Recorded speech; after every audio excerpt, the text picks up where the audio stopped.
할렐루야. 오늘 설교 제목이 문 밖에 서 계신 예수님입니다. 이 건물에 있어서 문이라는 것은요, 건축공학상 굉장히 중요한 요소입니다. 왜냐, 이 건물이라는 한 채를 여러 공간으로 나눌 수 있는 것이 바로 문이라는 것입니다. 우리나라는요, 어떤 집을 보러 갈 때 이 평수를 중요하게 여깁니다. 우리가 부동산을 가면 공인중개사분이 제일 먼저 우리에게 질문하는 것이 있습니다. 몇 평짜리 집을 보러 오셨어요? 24평 보러 오셨어요? 34평 보러 오셨어요? 그런데 미국이나 유럽과 같은 서양은 좀 다릅니다. 평수를 물어보지 않습니다. 방이 몇 개인지 물어봅니다. 이 집 원베드룸입니까? 투베드룸입니까? 그리고 화장실은 몇 개입니까? 이렇게 물어봅니다. 왜 이렇게 서로 간에 물어보는 것이 다르냐? 서로가 집을 바라보는 관점이 차이가 나서 생겨나는 문제입니다. 서양 사람들은요, 개인의 공간을 굉장히 중요하게 여깁니다. 그래서 이 집 안에는 몇 개의 공간이 있는지, 우리 가족의 수만큼 거할 수 있는 그런 공간들이 있는지를 가장 먼저 따지면서 원베드룸, 투베드룸을 찾습니다. 그런데 동양 사람들, 우리나라 사람들은요, 함께 할 수 있는 공간이 중요합니다. 그래서 이 함께 할 수 있는 공간의 넓이가 34평입니까? 24평입니까? 이걸 묻는 것입니다. 과거 우리나라에서, 지금도 마찬가지지만 국평이라고 있습니다. 여러분, 국평이라고 들어보셨습니까? 국민들이 선호하는 평수입니다. 이 약자가 국평입니다. 과거 90년대, 2000년대의 국평은요, 한 45평, 50평 그 정도 됐습니다. 이 분당과 일산 가보면요, 오래된 아파트들 중에 이 45평, 50평 된 아파트들이 참 많습니다. 옛날에는 인기가 좋았는데 요즘은 잘 팔리지가 않습니다. 왜 이렇게 45평, 50평이 중요했냐? 이 형제들이 다 흩어져 살다가 함께 모일 수 있는 때가 있습니다. 그래서 그 모일 수 있는 공간을 부모님이 마련하기 위해서 큰 평수의 아파트를 선호했습니다. 그리고 명절이 되면 형제들이 다 오지 않습니까? 그러면 형제들이 그 집에서 자고 가기도 했습니다. 그래서 넓은 평수가 국평, 국민들이 선호하는 평수였습니다. 근데 요즘은요, 국평이 바뀌었습니다. 몇 평인 줄 아십니까? 34평. 인구가 줄어들고 이제 형제도 많지 않습니다. 그리고 명절에 자고 가거나 그런 일이 없습니다. 그러니까 이 평수가 줄어든 겁니다. 그리고 요즘 확장이라 그래서 이제 34평이 돼도 굉장히 넓게 나왔습니다. 제가 최근 기사를 읽어보니까요, 요즘은 국평이 34평도 아니랍니다. 24평이 국평이라고 합니다. 이제는 인구가 굉장히 많이 줄었습니다.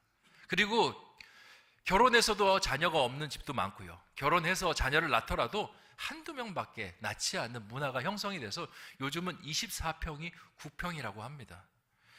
집을 바라보는 관점이 동양이나 서양 모두가 다르지만 공통점이 하나가 있습니다. 그것은 사람이 함께 거주할 공간으로 집을 바라본다라는 것입니다. 동양이 이 넓이를 강조하고 함께 모여 사는 걸 강조하지만 그들도요, 한옥집을 가보면 다 개인적인 공간들이 있습니다. 서양도 마찬가지입니다. 개인적인 공간을 강조하지만 서양 집들을 보면 거실이 크게 있습니다. 함께 모여서 살 수 있는 공간들을 좋아한다는 것입니다. 집을 만들기 위해서는 전체라는 개념과 이 개인이라는, 개별이라는 개념이 함께 이루어져야, 그것이 공존해야 이 집이 만들어질 수 있습니다. 그런데 이게 매우 어렵습니다. 왜냐? 이 두 개념은 서로 상충하는 개념이기 때문에 그렇습니다. 전체를 이루면서 개별을 이룬다? 어떻게 이것을 이루어낼 수 있을까? 이 모순과 같은 문제를 해결할 수 있는 것이 무엇이냐? 바로 문이라는 것입니다. 문은 마법과 같습니다. 문을 열면요, 모든 개별적인 공간이 하나의 공간이 되고요, 문을 닫는 순간 하나의 공간이 개별로 나누어집니다. 제가 이렇게 문에 대해서 이야기를 길게 열거하는 것은 오늘 말씀을 통해서 우리는 문에 대해서 좀 이야기를 나누고자 합니다. 사도 요한은요, 예수님을 아주 독특한 관점으로 보았습니다. 마태, 마가, 누가복음에서는 예수님을 오시는 분 이렇게 보았습니다. 그런데 제가 몇 주 전에 말씀을 드렸죠. 이 요한복음에서 요한은 예수님이 오시는 분이 아니라 계시는 분, 그분은 태초부터 계셨고 2000년 전에는 말씀이 육신이 되셔서 우리 가운데 계셨고 지금도 기록된 말씀으로 우리 곁에 계신 분으로 그렇게 이해하고 있습니다. 그런데 많은 사람들이요, 예수님께서 우리 곁에 계시다라는 걸 알고 있지만 예수님을 느끼지 못합니다. 예수님을 보지도 못합니다. 예수님 없이 살아가는 모습이 얼마나 많은지 모릅니다. 그건 그리스도인도 예외가 아닙니다. 제가 여러분에게 질문 하나 드리겠습니다. 여러분은 하루의 삶 속에서 얼마나 예수님을 느끼고 살아가십니까? 아침에 일어나서 밤에 잠자리에 누울 때까지 예수님을 느끼고 생각하면서 그렇게 삶을 살아가십니까? 아니면 혹시 그냥 분주한 삶에 치여서 이리저리 살다가 예수님도 없이 그렇게 살아가고 있지는 않습니까? 사도 요한에게도요, 이게 고민이었습니다.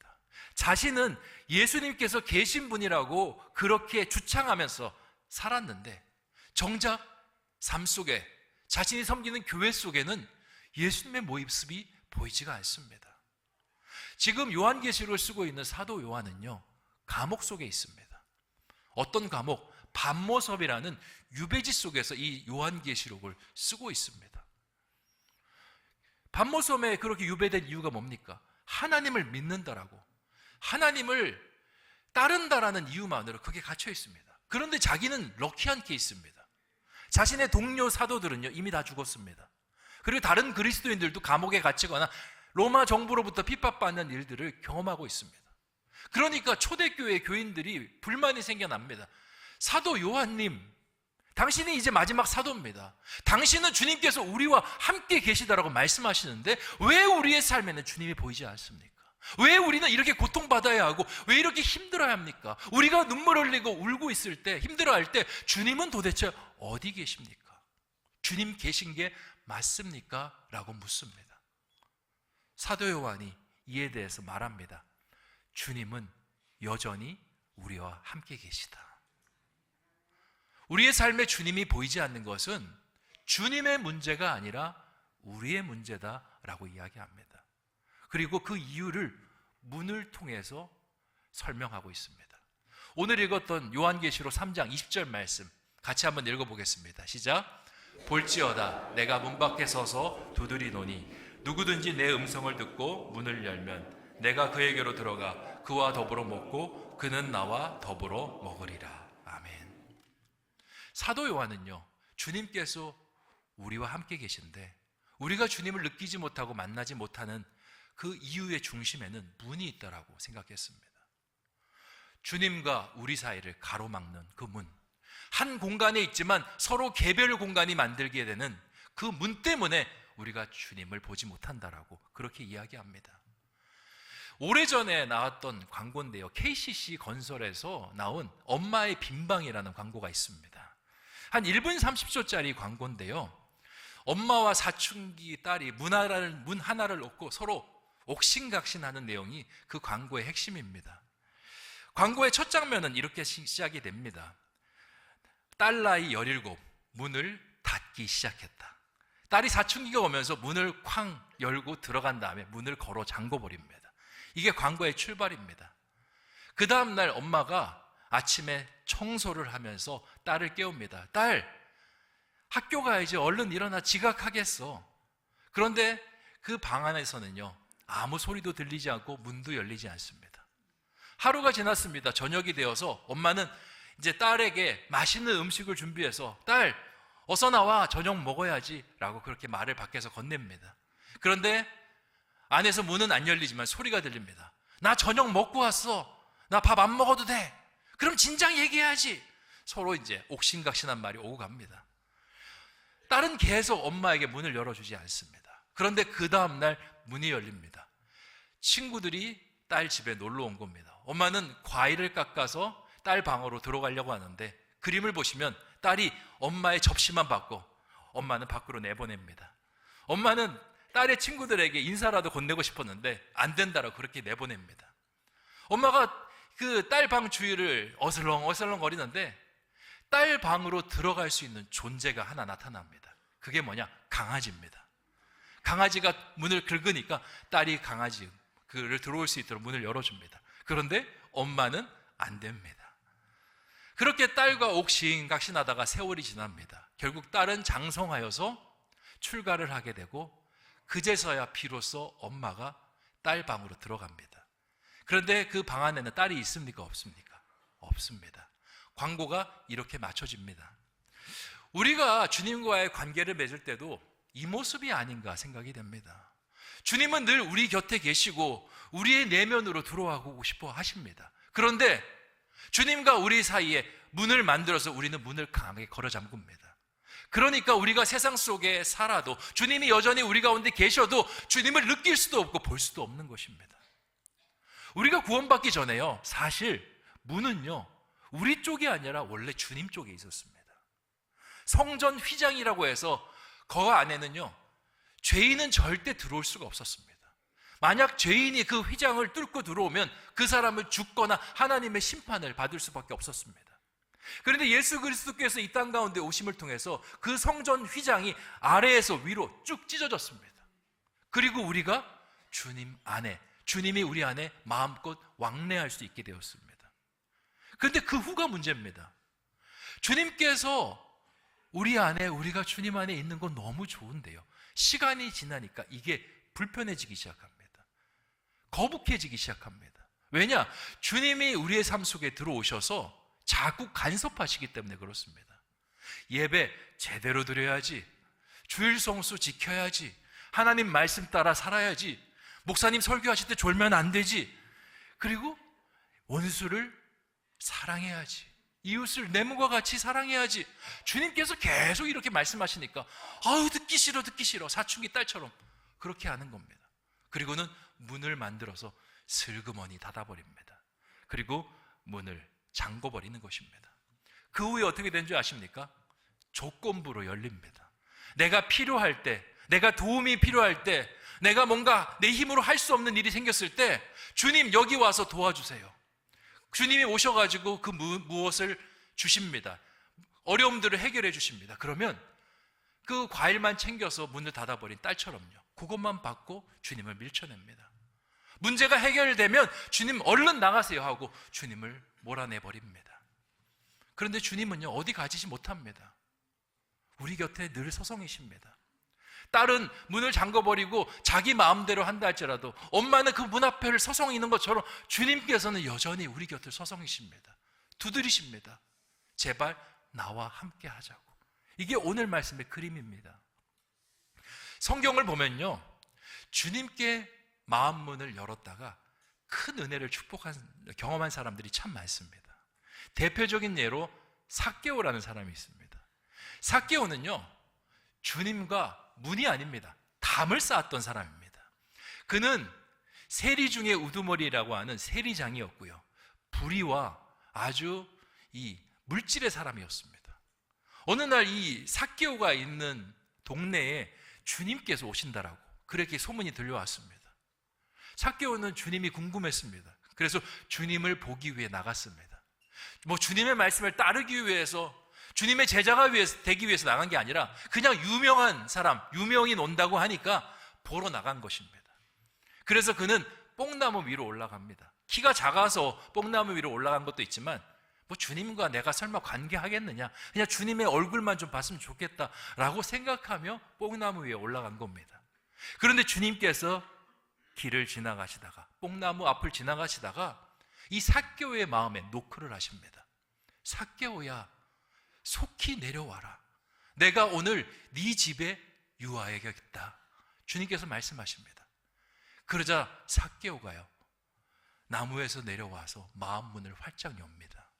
주님을 자신의 집으로 초청해서 주님과 함께 먹고 주님의 말씀을 듣습니다. 그랬더니 어떤 일이 벌어집니까? 놀라운 일이 벌어집니다.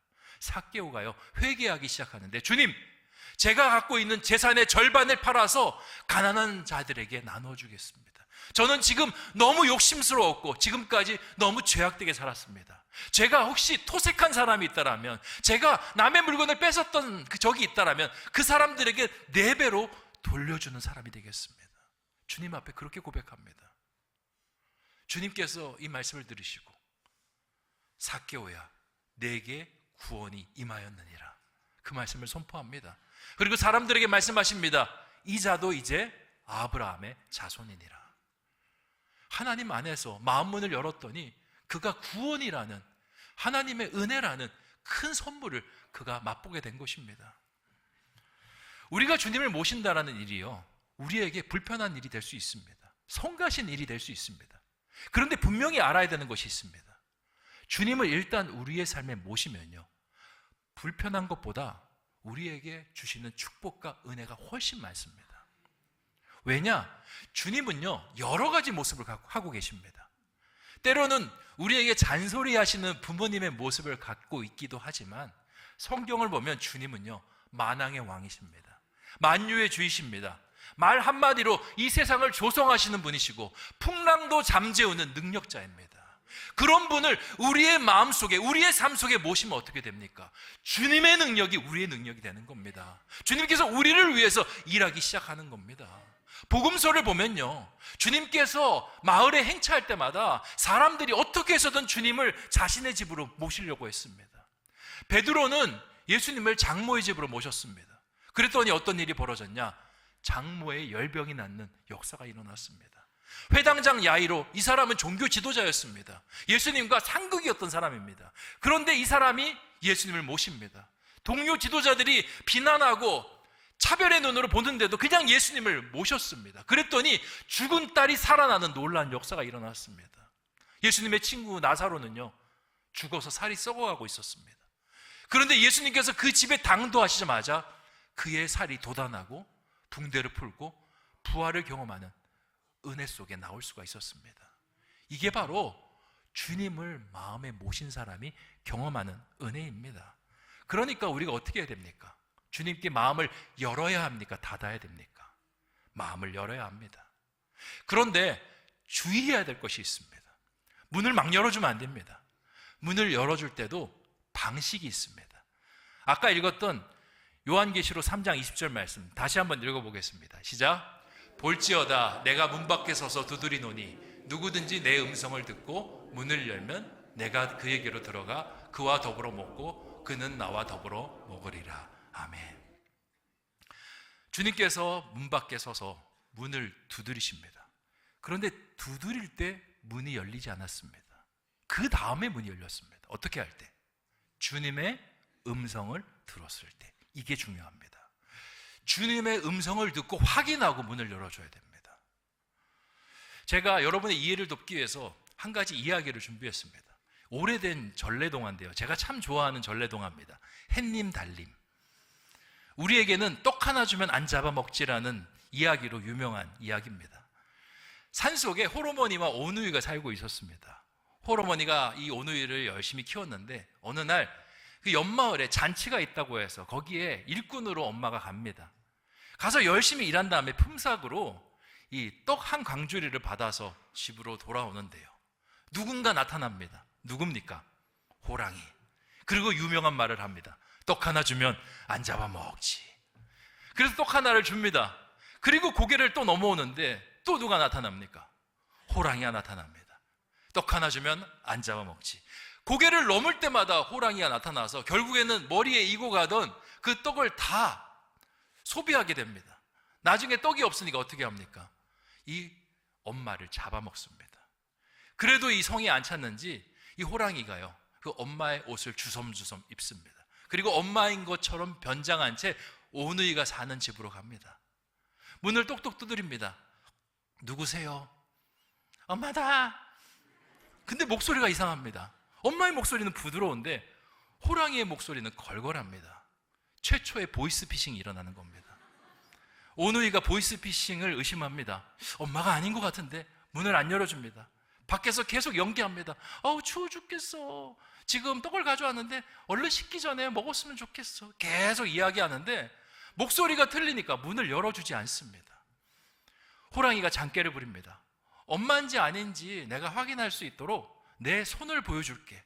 내 손을 보고 그것을 너희가 엄마인지 아닌지 꼭 분별하렴. 그리고는 손을 슬그머니 이제 내밀면서 문을 열어달라고 합니다. 그때 흔들리지 말았어야 되는데 여동생이 흔들리고 맙니다. 문을 살짝 열자 호랑이의 그 두꺼운 손이 확 들어오면서 문을 열어 제낍니다. 오누이는 어찌할 바를 모릅니다. 그러면서 뒤에 있는 조그만 창문으로 넘어가서 나무 위로 올라갑니다. 호랑이도 그 나무 위를 따라 올라갑니다. 오누이가 급박한 상황 속에서 하늘에게 기도합니다. 하느님, 저희를 구원해 주세요. 그랬더니 하늘에서 뭐가 내려옵니까? 동아줄이 내려옵니다. 그리고 동아줄을 타고 오누이가 올라갑니다. 호랑이도 기도합니다. 하느님, 저도 잡아먹을 수 있도록 저를 도와주세요. 동아줄이 내려옵니다. 타고 올라가다 어떻게 됩니까? 끊어져서 떨어져 죽습니다. 그건 썩은 동아줄이었던 것입니다. 이 이야기 속에 오누이가 한 가지만 하지 않았더라면 이 위험으로부터 벗어날 수 있었습니다. 그게 무엇입니까? 문을 열지 않는 것이었습니다. 문을 열지 않고 끝까지 버텼으면 이 호랑이가 제풀에 지쳐서 그렇게 도망갔을 것입니다. 그런데 유혹에 이기지 못하고 문을 열었습니다. 하나님께서 창조하신 이 세상에서는요, 하나님만 우리의 마음을 놓고 하지 않습니다. 또 다른 존재가 우리의 마음을 놓고 합니다. 그게 뭐냐? 사탄 마귀입니다. 하나님께서 창세기에 인간을 창조하신 다음에 가장 먼저 우리의 마음을 놓고 하는 것은 하나님이 아니셨습니다. 뱀이었습니다. 사단이 뱀으로 위장한 채 우리의 마음을 놓고 합니다. 그리고 여러 가지 음성들을 쏟아놓습니다. 선악과를 먹으면 네가 하나님처럼 될 수 있다라고, 네가 이것을 먹으면 하나님도 기뻐할 것이라고, 하나님 마음 더 잘 이해할 것이라고, 온갖 감언이설로 그렇게 아담과 하와를 흔들어 놓습니다. 아담이 생각합니다. 이걸 먹으면 하나님도 좋을 것 같고 나도 좋을 것 같고, 하나님께서 하신 말씀도 여기 있고 또 더 좋은 말씀도 여기 있고, 그리고는 마음문 열어버립니다. 어떻게 됩니까? 선악과를 따먹은 다음에 죄가 우리 인생 가운데 들어오게 되고 하나님의 저주를 받아 죽음으로 인생이 점철되게 됩니다. 그래서 우리는요, 마음문을 조심스럽게 열어야 됩니다. 우리에게 마음의 문이라는 장치를 주신 분은요, 하나님이십니다. 하나님께서 하나님의 음성을 듣고 열라고 우리에게 그것을 주셨습니다. 다른 음성에는 귀 기울이지 말고 굳건히 닫아놓으라고 하나님께서 주신 것입니다. 우리는 주님의 음성에만 문을 열어야 됩니다. 그러면 우리 물을 수 있습니다. 그러면 주님의 음성을 우리가 어떻게 구별할 수 있습니까? 우리가 주님의 음성을 들어본 적이 없는데, 음성으로 판단하는 것이 아니라 그의 말씀으로 판단하는 겁니다. 우리 마음 가운데 들어오는 말씀을 성경과 교차대조합니다. 그 말씀이 성경의 말씀과 일치하고 부합하면 그 말씀은 주님의 말씀이고요, 그 말씀이 왜곡되어 있고 다른 말씀으로 채워져 있으면 그건 사단이 주는 말씀입니다. 그럴 때는 문을 강하게 걸어 잠궈야 됩니다. 성경의 여호수아서를 보면요, 아간이라는 사람이 나옵니다. 이 아간이라는 사람은 이스라엘 백성들이 여리고성을 점령했을 때 많은 전리품들이 나왔습니다.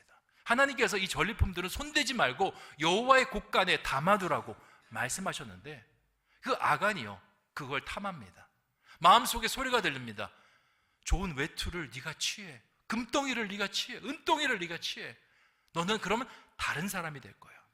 그 마음에, 그 소리에 마음문을 열어줍니다. 그랬더니 그의 인생이 어떻게 됩니까? 공동체의 돌에 맞아서 죽는 불행한 인생이 되고 맙니다. 삼손이라는 사람이 있습니다. 나시린이었습니다. 태어날 때 천사가 내려와서 이 아이는 특별한 아이가 될 것이라고 그렇게 예언했습니다. 그렇게 자라나서 힘도 엄청나게 썼습니다. 그런데 마음을 잘못된 곳에 열어주었습니다. 드릴라라는 여자가 계속 마음문을 두드리는데 이방 여인이고 적국의 여인입니다. 열지 말았어야 되는데 그 유혹에 마음을 엽니다. 첩자인 걸 알면서도 그냥 마음을 대문짝처럼 엽니다. 그러니까 어떻게 됩니까?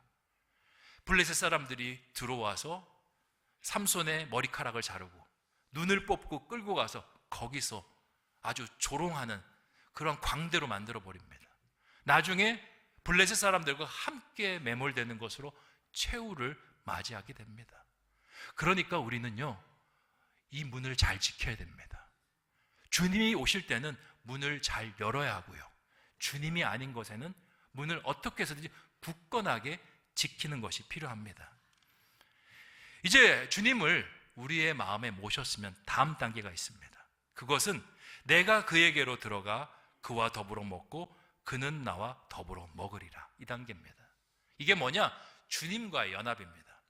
제가 앞에서도 말씀드렸다시피 이 요한은요, 예수님이 말씀이고 말씀이 예수님입니다. 그래서 예수님의 음성을 듣고 문을 연다라는 건 예수님의 말씀을 우리 마음 가운데 받아들이는 것을 이야기합니다. 근데 받아들인 걸로 끝내면 안 됩니다. 이것을요, 삶에 녹여내서 나와 말씀이 하나가 될 수 있도록, 그렇게 녹여서 엉겨붙을 수 있도록 그렇게 만들어야 됨을 이야기하는 것입니다. 우리 기독교 안에서, 우리가 믿는 기독교 안에서 중요한 요소들이 참 많습니다. 하나님도 중요하고요, 예배도 중요하고 기도도 중요합니다. 그런데 가장 중요한 것을 하나 꼽으라면 단연코 그것은 말씀입니다. 왜냐? 기독교는요, 말씀의 종교입니다. 감히 이야기하자면 하나님보다 말씀이 더 중요합니다. 왜 그러냐? 여러분, 하나님이란 단어가 어디서 온 줄 아십니까? 토착신앙에서 왔습니다. 대한민국 토착신앙에서. 선교사들이 우리나라에 복음을 전하기 위해서 왔습니다. 그들이 갖고 있던 하나님이란 단어는 갓이었습니다. 이 갓을 어떻게 설명할 수 있을까 고민하다가 우리나라에 비슷한 신이 있습니다. 하늘을 관장하는 신. 그 하늘님이라는 이름을 가지고 온 다음에 하나님으로 설명합니다. 그러니까 하나님은요, 원래는 기독교의 하나님이 아닙니다. 근데 이게 어떻게 기독교 하나님을 변했습니까?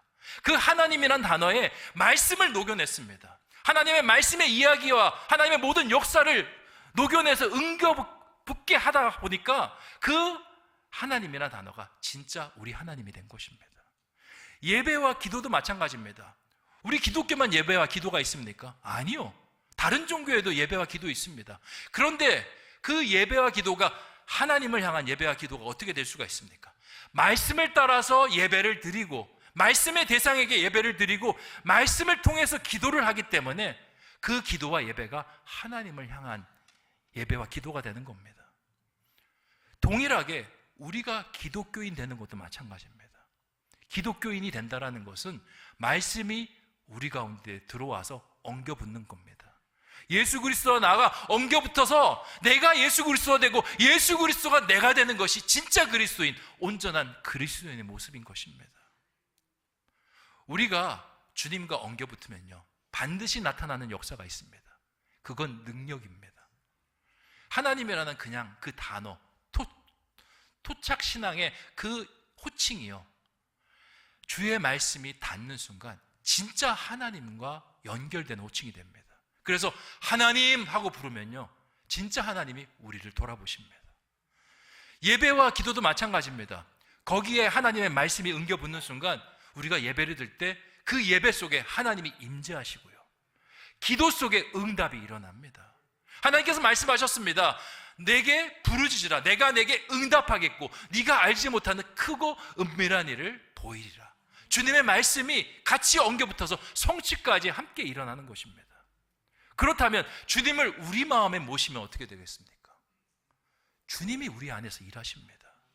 성경에서 일하셨던 주님의 기적들, 이사들, 주님의 놀라운 능력들, 그리고 권세들, 모든 것이 우리 것이 되는 것입니다. 그러니까 사랑하는 성도 여러분, 우리의 마음 문을 여셨으면 좋겠습니다.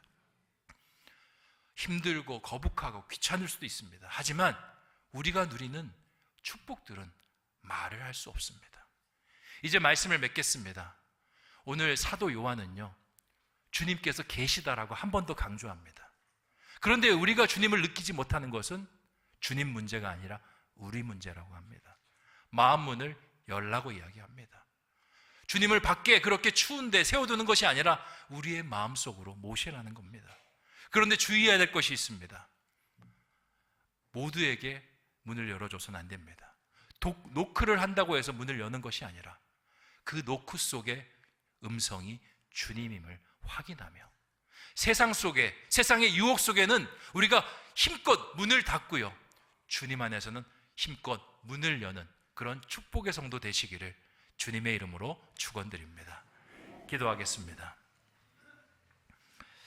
좋으신 아버지 하나님, 오늘 문 밖에 서 계신 예수님이란 제목으로 말씀을 나누게 하시니 참으로 감사합니다. 주님은 항상 계십니다. 지금도 계시고 한 번도 우리를 떠나지 않습니다. 그런데 우리는 아우성칩니다. 주님이 보이지 않습니다. 주님 어디 계십니까? 주님이 계시다면 어떻게 나를 이렇게 내버려 둘 수 있습니까? 주님 말씀하십니다. 문을 열라라고. 내 음성을 듣고 문을 열어서 내가 너 안에, 네가 내 안에 거하자. 주님께서 말씀하십니다. 주님, 우리가 우리의 마음 문을 열게 하여 주시옵소서. 주님이 오시는 것이 때로는 어렵고 불편한 일이 될 수 있지만 훨씬 더 부어주시는 축복이 큰 줄 믿습니다. 믿음의 용기를 내게 하여 주시고, 선한 데는 지혜롭게 하여 주시고, 악한 데는 미련한 하나님의 사람 되게 하여 주시옵소서. 감사를 드리오며 모든 말씀 예수님의 이름으로 기도하옵나이다.